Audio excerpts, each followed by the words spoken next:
I am extremely pleased to have this panel here. It represents an incredibly diverse group of viewpoints and interests, and I look forward to the dialogue that we're going to have together. I will also, at the last 10 minutes of the panel, open it up to audience questions and answers. So I will stop our own discussion before the end of the panel. Let me briefly introduce our panelists, and the game plan is to have our panelists each start with about 5 to 7 minutes worth of opening remarks. One of the things that's terrific about this group is that they represent a real wide array of interests and experiences. Immediately to my left is Steve Fraidin, who's the vice chairman of Pershing Square Capital Management, where he has been for the last 2 years. Is that right? No, 6 months. 6 months. Okay, time flies, or it doesn't. I've known Steve for over a dozen years, back when he was at Fried Frank before he went to Kirkland & Ellis, and is a very, very well-known and respected M&A attorney, and is a real fixture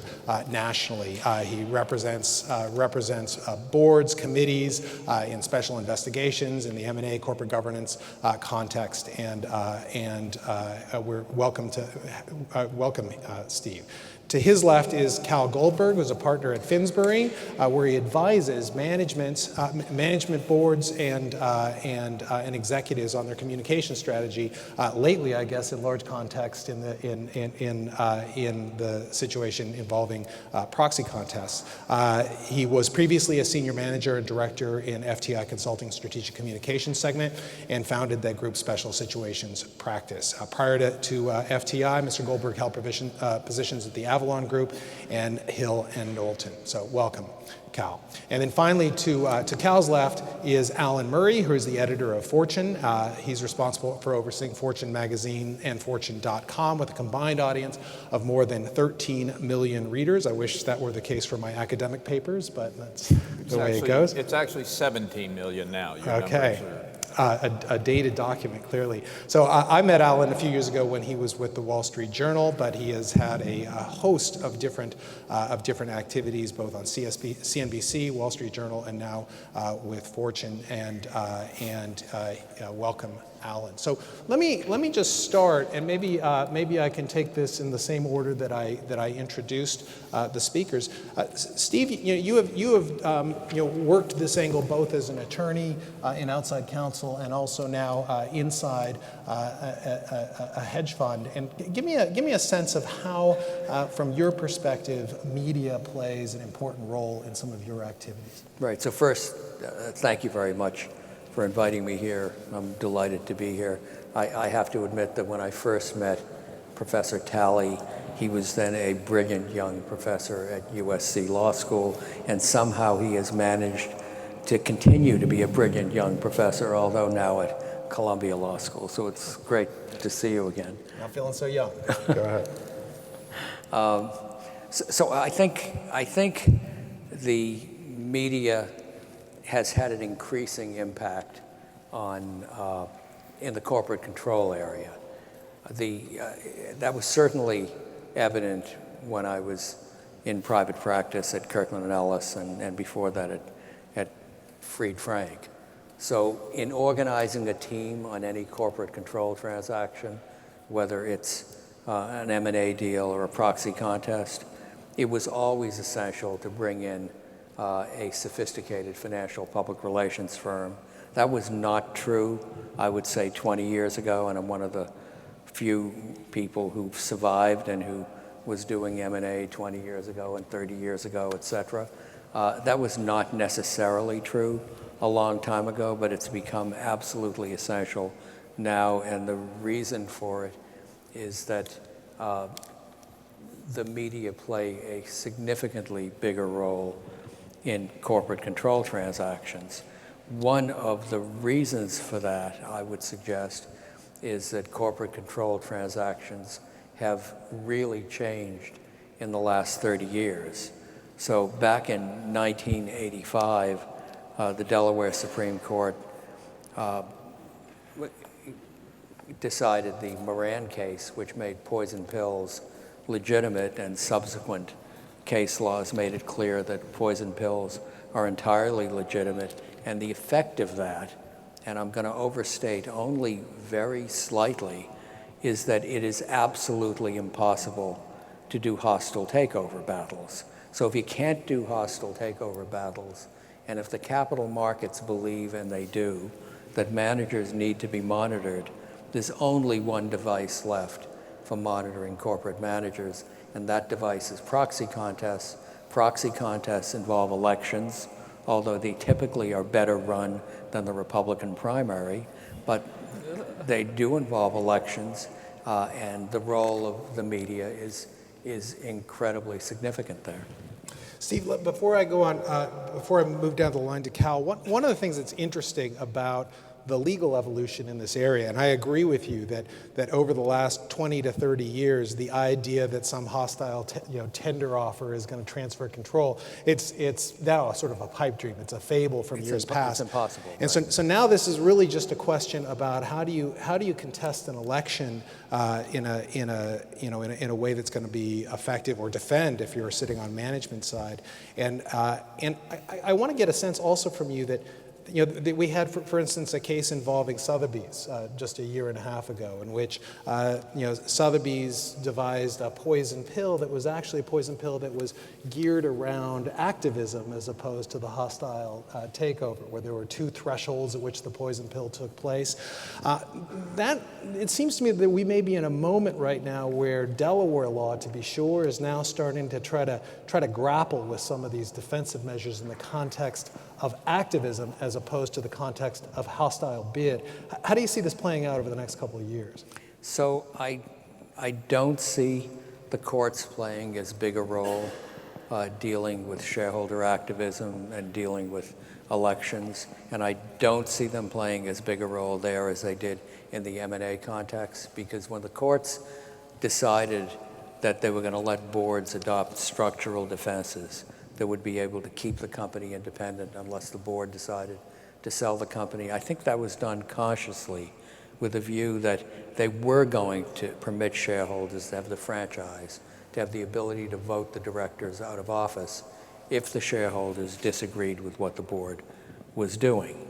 And so I expect the Delaware courts, although they're not friendly to activists, it's quite clear, and if you listen to Chief Justice Strine speak, and if you read sort of between the lines in some of the opinions, it's quite clear they're not very friendly to activists, but I don't believe that they're going to permit courts to adopt, in effect, structural defenses to proxy contests. And indeed, just last year, I was involved in the Valiant Pershing Square bid for Allergan, and Vice Chancellor Bouchard presented with the opportunity to enforce bylaws that had been adopted by Allergan that were extraordinarily oppressive and would have made it impossible to call a special meeting.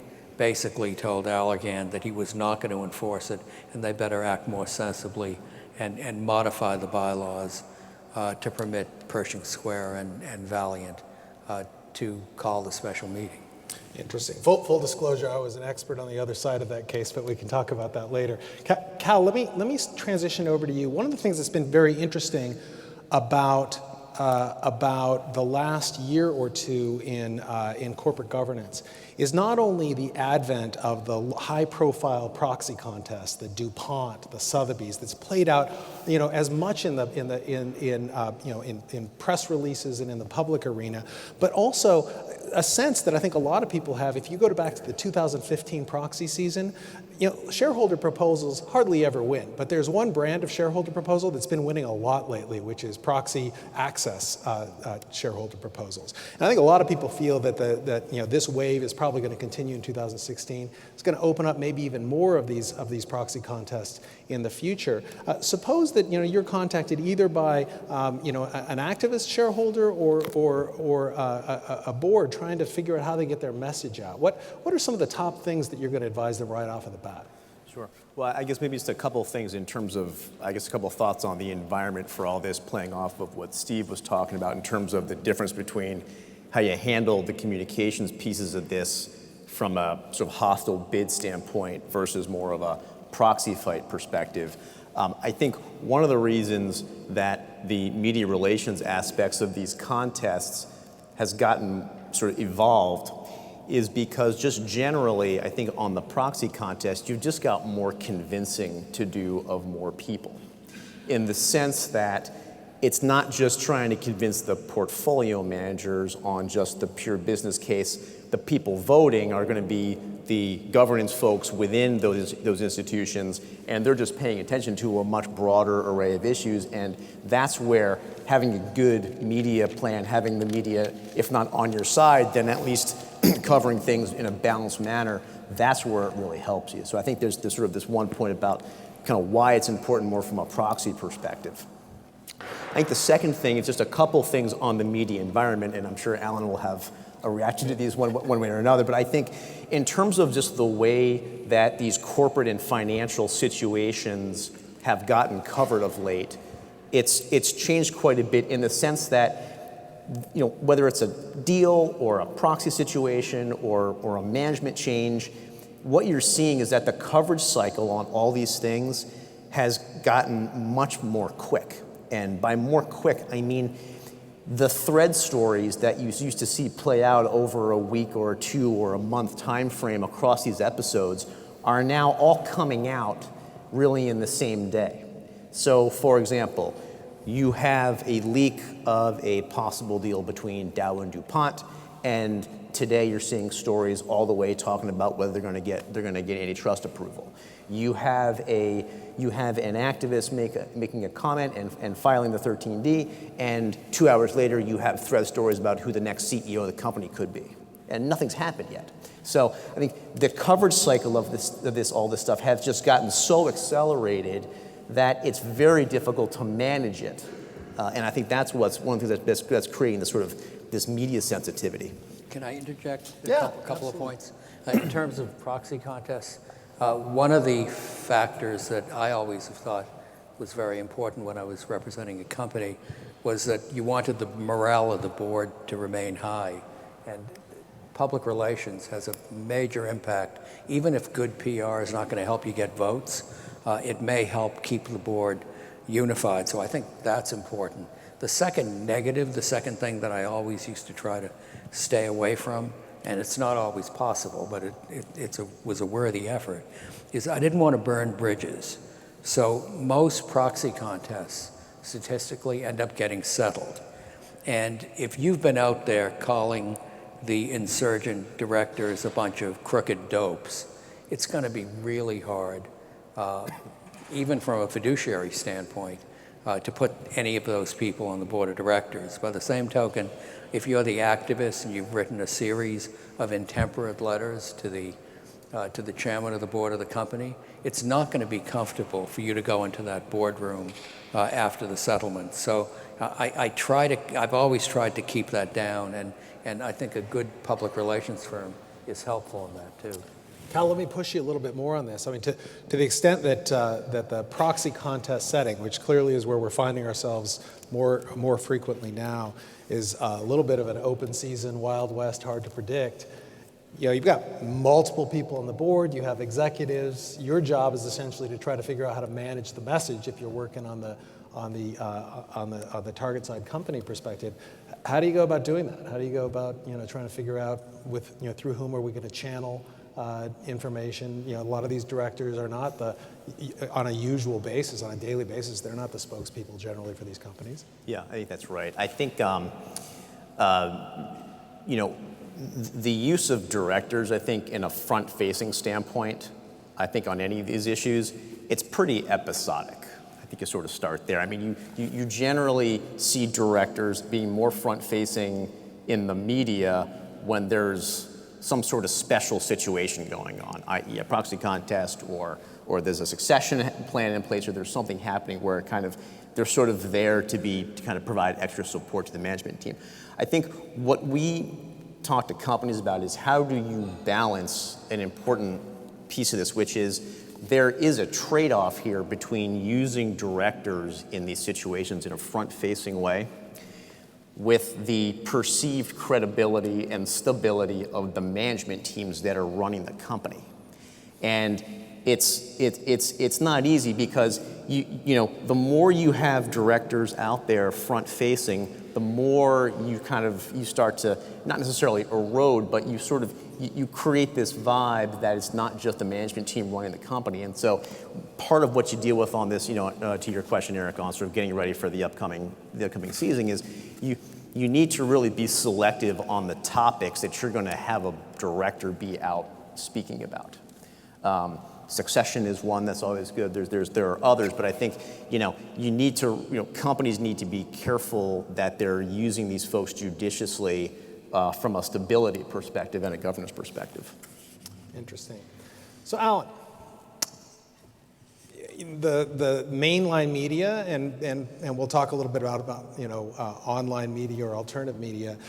Part of your mandate is to convey the truth, convey the nature of these debates. If it is, and I sort of agree with Kal here, if the nature of these debates has become much more fast-paced, much more prone to fulminations on either side, how do you go about mediating that? You're not just reporting the facts, you're part of the story as well, right? Yeah, so first of all, let me say that Kal and Steve are both much more expert at these proxy contests than I am. So my observations may come from a bit more of a 10,000-foot level. But let me make 4 observations that I think are very relevant here. First of all, these days, when somebody starts talking to me about the media, I have no idea what they mean.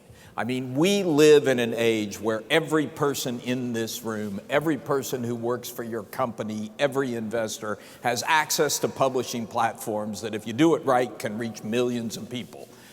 So we are all the media. It is a wide open world, and that has dramatically changed not just the battles for control, but the way corporations run. I mean, I think, Ira, I can remember some very good conversations you and I had about your days at GM back in a day when the big corporations were basically information hierarchies. Information moved up, and the only person who had access to all the information was the CEO, and he became the bottleneck for information to go to the board. Well, that's not the way the world works now. Everybody has all the information very quickly because, the workers can reach out to the board, they can reach out to the investors can reach out to everyone, and so it's a very, very noisy media market. And while those of us in the mainstream press, or whatever you would want to call it, would like to think of us as being extremely powerful, the truth is the power has dispersed. So that's the first point. The second point is the one that Kal alluded to. I mean, if you look at what the transition that we are going through at Fortune magazine right now, I've only been there 14 months, but I have a group of reporters who come from the magazine side who were accustomed to, in many cases, writing once every 2 months. They would dive in, they'd talk to a whole bunch of people, they'd gather all their facts, and they'd put together a story and it would publish in the magazine. Most of my reporters now write at least twice a day. Some of them may write 4 times a day or 5 times a day. So you don't have to do too much analysis on those numbers to recognize what a difference that is. They're not making 20 calls before they write their stories. They may be making one, they may not be making any calls at all. They may just be taking the available information and putting together a story on it. Now, we're trying to develop reporters who at least have enough expertise in the areas they write about that they can be fairly intelligent in the way they assemble the information available at any given moment. But you go out there and look at what's going on in Business Insider or a lot of the people who we're competing against. It is the wild, wild west. So you're dealing with people who have to respond very quickly to whatever information is available, and that changes the nature of the communication enormously. The third point I make that's more relevant directly to these battles for corporate control is that when you're dealing with an activist investor, it's a very asymmetric information battle. I mean, Bill Ackman can go on CNBC in 5 minutes' time and bam, and the companies have governance and regulatory restrictions as well as just bureaucratic clumsiness that make that very, very, very difficult. They're also not tall, handsome, young, brilliant, and charismatic. Well, some of these guys are pretty good at the media, and certainly Ackman's a good example of that. I think Dan Loeb, I can tell you from personal experience, these guys work the media with a sophistication is not even the right word. It's with a force that is frightening. I was talking to somebody and compared it to the days when I was in Washington and had to deal with the old Fannie Mae. I mean, it was a powerhouse media operations that really play hardcore games. I mean, I'll throw out one example, and I want to make sure I put the proper qualifications on this, but there's been a series of stories that have run on Reuters about Andrew Liveris. Are either of you involved with Dow? Really tough stories about Andrew Liveris' use of corporate money for personal expenses. And I think the events that are in the stories happened 4 or 5 years ago. Now, I have no idea if this is true or not, but I know the folks at Dow are absolutely convinced that the genesis of that series of investigative stories is Dan Loeb. And if they're right, it sort of gets to Steve's point, which is they probably were put into motion before the settlement was reached. And one thing to keep in mind is once the settlement is reached, you can't pull it. You can't call off the dogs. Once the journalist dogs are out there, they're going to keep going. So I do think it is an asymmetric battle when it comes to dealing with the media. So given those three things, I guess my fourth and final point is, how do you, if you're sitting in a corporation, how do you deal with it? Well, I'm pretty certain that the way you cannot deal with it is to say, oh, we're going to tightly control information, because you aren't. You will, first of all, you'll be outgunned by your opponents who are playing a public game. And second, you can't control the information because of the kind of wide open social media environment I described earlier. Now, it was interesting, we early on in the DuPont battle, we went to DuPont and said, look, we believe that these are asymmetrical battles. I can tell you there's going to be a lot of information come from Ackman. Why don't you open up and talk to us? Peltz, excuse me, you're right. Nelson Peltz, I'm sorry. Also tall. Also, and pretty good at media. Good at media. Excuse me. Nelson Peltz is coming after you. They're going to be all over the media. They have very close relationships with the media. You should open up and let us in and spend some time with us so we understand it. And they were unusual in the sense that they did. The other thing that I think, and Steve, you may know better than I do, that was unusual about that situation was the directors got involved to a degree that I haven't seen in the past. You may have seen. Probably less dealing with the media than dealing with the investors. But I think a decision was made that we have to open this process up. That did help them win the battle, but Ellen Coleman lost the war. So you can take what lessons from that you choose to take. But I do think it's a sign of a change in the way you have to deal with these things. It is going to be a wide open battle, whether you want it to be or not. And just to play off that one or two of Alan's points, I think one, the biggest part of crafting the communication strategy on any of these things is actually the forward scenario plan for what happens after things go public. Because you're going to have to respond so quickly that, we used to work with companies and you roll out a deal or you roll out some argument you're making on a proxy situation, and that's a sort of a day to get that out there in the marketplace. And now you can't do it that way because Alan has too many people writing too many times a day. And so we spend an awful lot of time with clients in the throes of battle where you're literally, and it sounds like, there's no other way to do it. You spend a lot of time course correcting directly with reporters in a way that we didn't before, because the stories fly so quickly that, you end up, you lay out your scenario plan, things go live or something comes out, and you know what the 4 or 5 things you're going to have to say are in advance if certain things happen.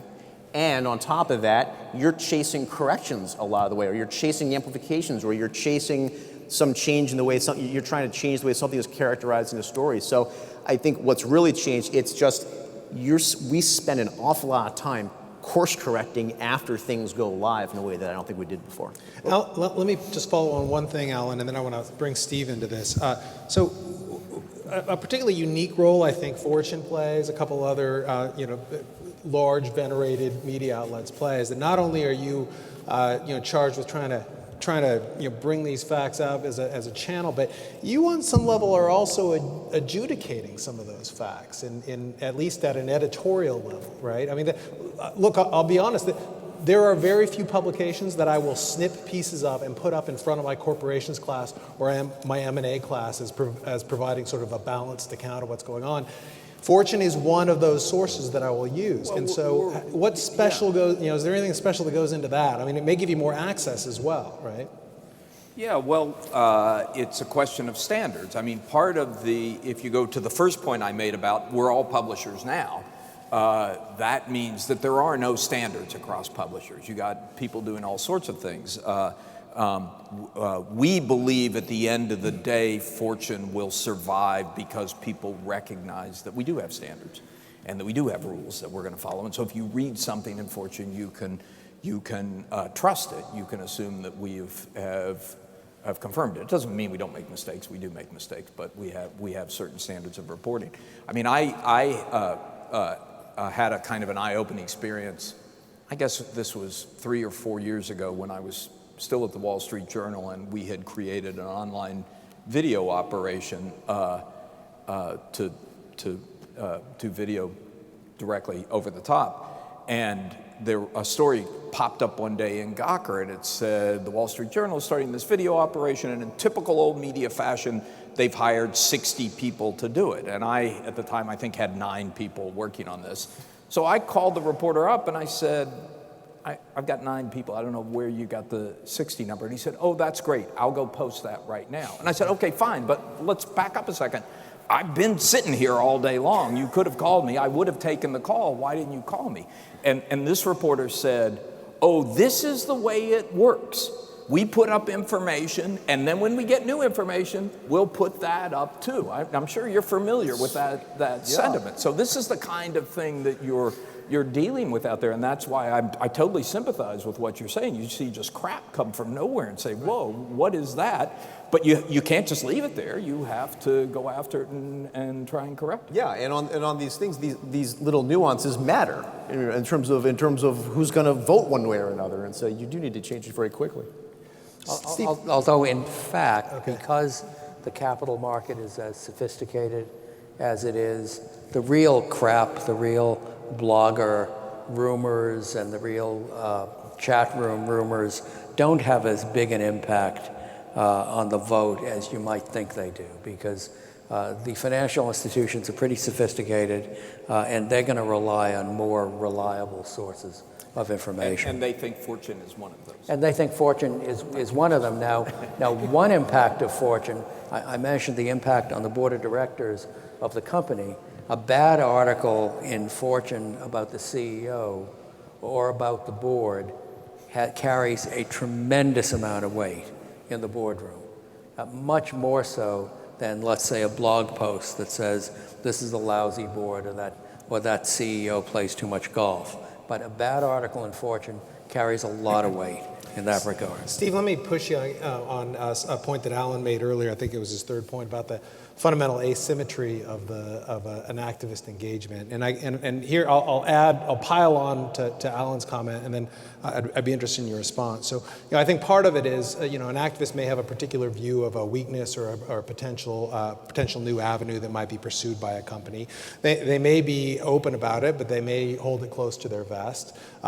When they arrive on the scene with a public letter and a 13D filing, the board can often be caught flat-footed and not really realize that this particular issue was going to be forthcoming, or at least in any time soon. Here's one area where I fervently believe that some activist shareholders are asymmetric. Not only are they energetic and good-looking and good managers of the press, but in Bill Bill Ackman's, 5-hour conference call the other day. They clearly have way better bladder control than I do, because there was only one bathroom break during the entire call. So those are a lot of asymmetries, right? You can sort of pounce, you can sort of make your case and already be a significant shareholder. What asymmetries do you see on the other direction? Right. So I would agree that there is an asymmetry. I think the companies, and I believe this when I was at Kirkland & Ellis, companies have all the advantages, and the activists do have some problems. One of the problems is that there is a misperception that companies are flat-footed when they get that call from the activist saying, I'm filing a 13D tonight, and you're going to read about it in the newspaper tomorrow. The fact is that most significant companies have investment banks that they have on retainer for what they call activist defense. Those activist defense firms have an incredibly good ear to the market, and they have a pretty good idea what's going on. Secondly, a lot of big companies use stock watch services. I have no idea how those stock watch services work, but I'm concerned that they get too much information and they provide the information to the company. And so I don't think it's a coincidence that when the activist in fact files a 13D, within a day the board of directors has a prepared response prepared by a very sophisticated financial public relations firm, and has adopted a poison pill that it was poised to adopt once this happened. So I don't think, in the first place, companies are really caught flat-footed. Secondly, I think that the limitations that a lot of companies claim they have as a result of Regulation FD, which doesn't permit people to make, in general, companies to make, in general, selective disclosure, I think are really not as oppressive as companies claim they are. I think companies are much freer to make disclosure than they claim they are. Third, the company is able to provide financial information and forecasts that a lot of companies are ready to provide and have worked really hard to provide and have been vetted by great investment banks, and to present that in a very effective way. Fourth, companies have the corporate pocketbook, which they use to hire investigative firms and to come up with whatever they can come up with on the activist. And I think, in fact, because companies have the advantages that I'm talking about, now that the companies have basically gotten smart and have dropped the idea that what the activists are doing is inherently evil, but they're saying, gee, is this a good idea or is it not a good idea? And they're saying it objectively. I think we're going to see more situations where the activists don't prevail. I think we're already seeing a lot of settlements where the company is saying to the activist, okay, rather than a proxy contest where the most people you're going to elect is 3 to this board, why don't we get together and choose an independent director that we're both happy with, and we'll add to the board and we'll settle.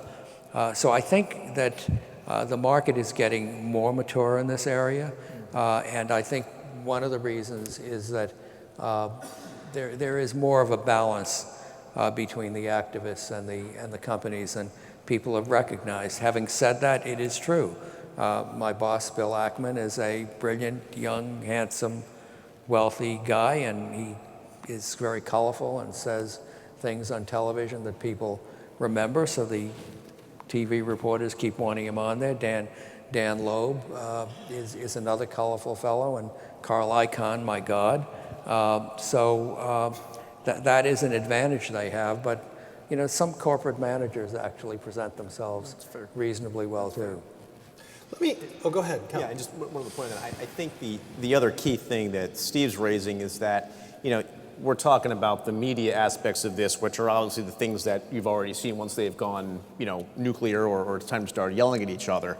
What you don't see is the level of engagement that goes on oftentimes before you get to that point. And I think, in addition to all these other, kind of sort of strategies that companies employ, we work a lot with them on how to engage with these activist investors before things become public. And a lot of times that can, if you don't get to a settlement or to an outcome, that can be helpful in terms of just the preparation aspects of this. So I think it's not, it's not that, Bill Ackman is not always springing this on people, I think, on a case-by-case basis. I think a lot of times there's a level of engagement. I think the way that companies deal with that and the way they orchestrate that is an important part of the defense. So a question that's a little bit more of a, I guess slightly more of an academic-y question, but I think it's relevant. So particularly in the current dispute, and Steve and I were talking about this before the panel, the sort of the current era involving activists and presumed short-termism versus long-term goals of directors. One of the tools in the arsenal of just about everyone in this debate is the most recent academic study on whether activism is good or bad for shareholders. And one of the things is that you spend a little bit of time with this literature, you're going to realize that if you have enough time, you can find an academic study that's somewhat reputable that can help bolster almost any position. Now, this is in part just because academics, just like everyone else, are trying to differentiate themselves.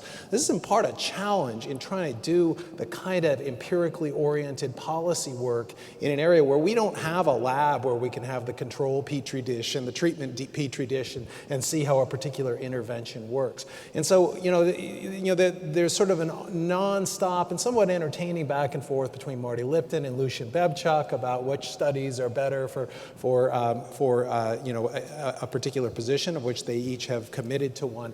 How do you think, and let me come with Alan and work my way back down to Steve, how do you deal with a landscape that now seems to be kind of intermingled with empirical scholarship or policy reports or research reports that purport to show that either the activism is either the best thing since pimento loaf or the Antichrist? Yeah, and look, I think that goes back to the second point I made, which is reporters don't have a lot of time to read academic studies. I mean, I'm constantly amazed, not just in this area, but in lots of areas, how wide the gulf between academic work and journalistic work has grown. The conversation, I mean, the two people you mentioned, Lucian and Marty, are both pretty effective operators of the media.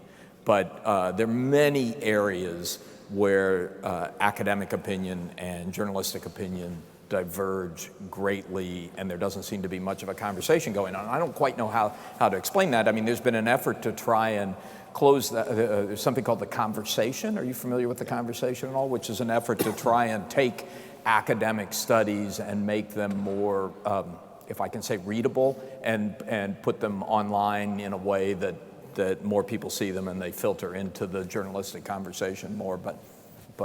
So I don't think that's a huge thing, because I don't think there are many reporters that have a lot of time to spend a lot of time looking at the academic research, sad to say. Interesting. Kal? Well, I have to confess, I'm not sure how much time our team's spending looking at the academic research either. I think that, look, here's sort of the piece I think that kind of got our attention of late. Not an academic study, but Moody's has been following. Moody's puts out their report on activism quarterly, and they just did the one that went up, I think, through November, or it came out in November.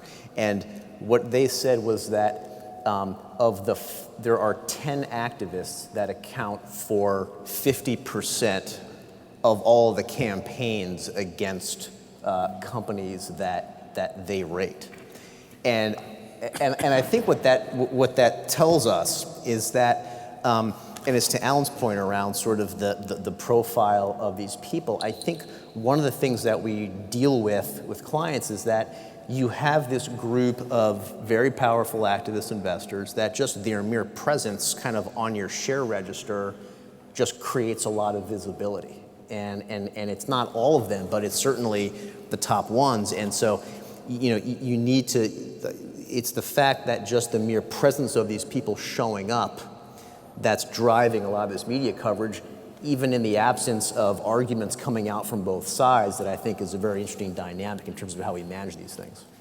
Anything to add, Steve, or no?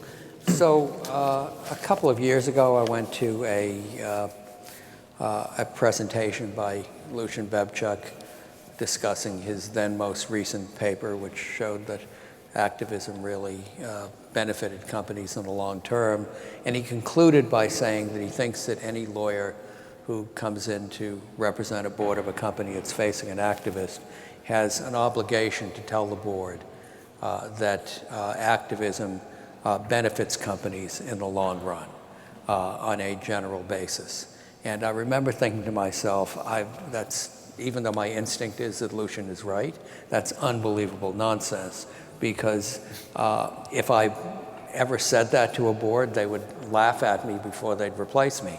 And so I thought that what I did tell boards was that if they wanted somebody who was going to stand there and give speeches saying how evil activism is, I was the wrong person, because that's not what I thought they should be thinking about, because each situation stands on its own. And that, in fact, is one of the problems with the empirical research that people have done. I actually trust most of the people who've done it. Some are sort of, it look like they're almost not academics, Eric, but the academics who've done it have done serious work, and I think they've tried to do it fairly, but I just think that most of the work is unpersuasive to me, and that's because each situation stands by itself. So you go into a boardroom, and if an activist is proposing to just split up the company, and the problem is the activist hasn't realized that it's going to trigger $10 billion of debt,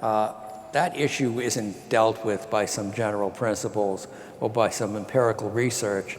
That's an issue where you have to sit down with the activist and explain to them what the problem is.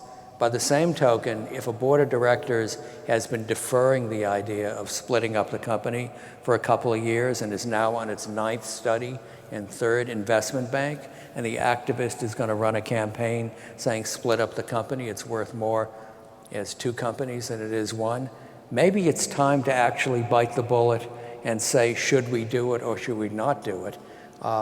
And forget about whether activism is generally good or not. One last question, then I want to open it up to audience questions. And this is sort of the turn the tables question. So one of the... Kal, I hope. well, no, I'm going to turn the tables on the entire debate. So, you know, I guess one of the white elephant prizes that comes along with the recent success of shareholder activism in getting board seats, in unseating boards, is that those activists then, they're in control. So Dan Loeb got his seats on the Sotheby's board, and is now in some damage control mode, right? Because the company's not performing particularly well, at least right now.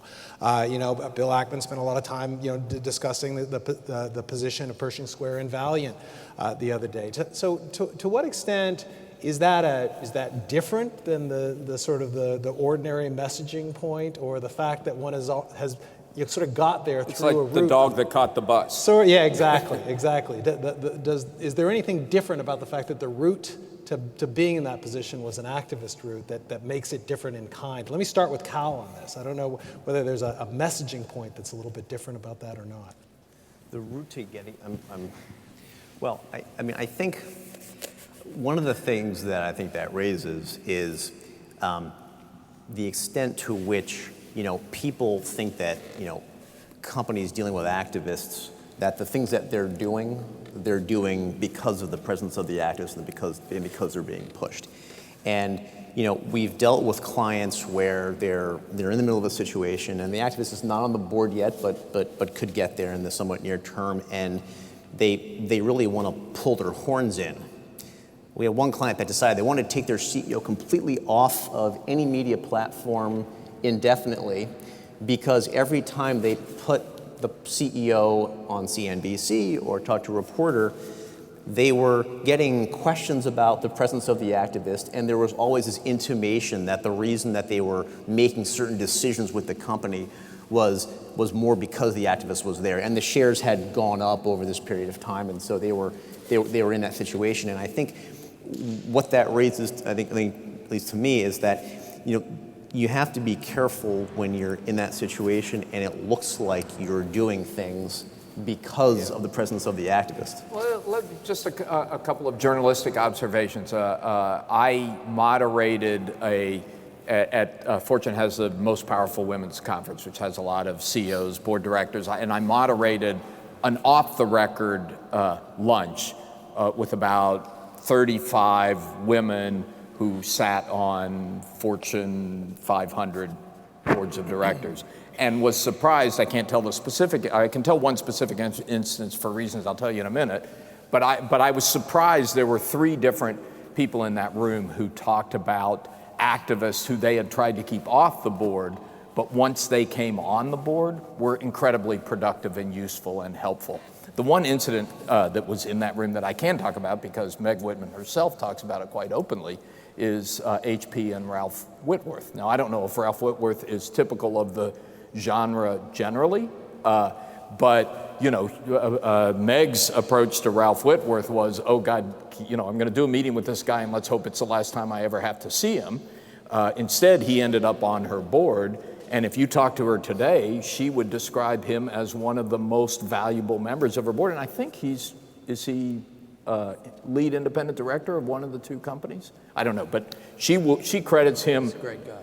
She credits him with having a very important and positive role in the strategy of the company. So, and there are other examples of that. So the fox seems to be more helpful once on the inside than when on the outside. Right. And one of the issues for the activists is to what extent are they going to associate themselves with the company? Are they going to just be an investor and on the board, or are they going to try to be a spokesperson for the company? And there are pluses and minuses to that, and the minuses were demonstrated certainly for Pershing Square when we made a big investment in JCPenney. Bill Ackman went on the board of JCPenney. The board of directors, which was I think 13 people, and Bill was one of them, selected a new CEO for the company. Bill was all over the media, taking some credit for that hire. The hire turned out to be a very unfortunate hire. It didn't work. And Bill ended up getting a disproportionate share of the blame, I believe, for that unwise hire. But that's one of the issues that the activist has to face. To what extent are they going to take credit for successes? Because if you do that, you're going to get the blame for the losses too. All right, well, speaking of turning the tables, let me turn the table on the audience. We have a few more minutes for Q&A, and I think, Marcel, do we have microphones that are going around? Excellent. So if you have a question, please feel free to raise it, identify yourself, and we can have it up here for the board.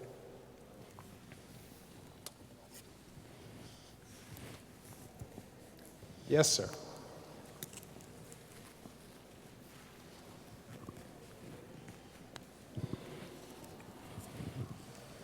Rich Trolato.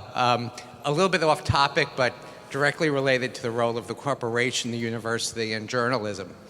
Enron is now suing Columbia University over an academic study that was done talking about their role in early analysis of climate change. Something which potentially could impact investors in the way they view the long-term viability and business strategy of the company. Suing an academic institution for doing, valuable, academic research, you can take it for what it's worth, seems to be sort of a nexus that pressures the role of the university and, frankly, what this institute is trying to do right here. So I'm not sure who that should go to. If Alan, as a journalist, if you've got some view on the role of corporations and academia and media. Does that have a chance? View? Well, I don't know if you're aware, but Joe Grundfest, who's a professor at Stanford Law School, and Dan Gallagher, who's now a former commissioner, have been urging that Harvard Law School and Professor Bebchuk be indicted for having committed securities law violations. That was going to be my second question. And since I went to Yale Law School, I don't find that incredibly obnoxious. But frankly, the idea of suing academic institutions under the circumstances that I've mentioned and the one that you mentioned seems somewhat preposterous, but we may see more of it if it gets. Are there examples of successful suits of that nature? I don't think I'm aware of any. There have been many filed over the years, so you're not immune from libel and slander just because you're publishing an academic study. But certainly to the extent that the referee process is used, the data that are used are made publicly available, it's very hard to put that kind of a case forward. That doesn't mean that it would be impossible to go forward. No, but there's also no damages because no one ever reads these studies. So I'll try not to have that hurt my feelings. I mean, one thing that's very interesting about the Grunfest, charges is that this seems to be an odd venue to take an academic debate, right? To actually move what had been a pretty perfervid and maybe a little bit too frothy academic debate and actually turn it into a plea for an indictment. That just seemed kind of odd to me. Quite frankly, it was also odd that a sitting SEC commissioner was a co-author. It seems a little bit strange as well. On the Exxon example, I take some comfort from the fact that that company treats academics the same way it treats journalists. Any other questions?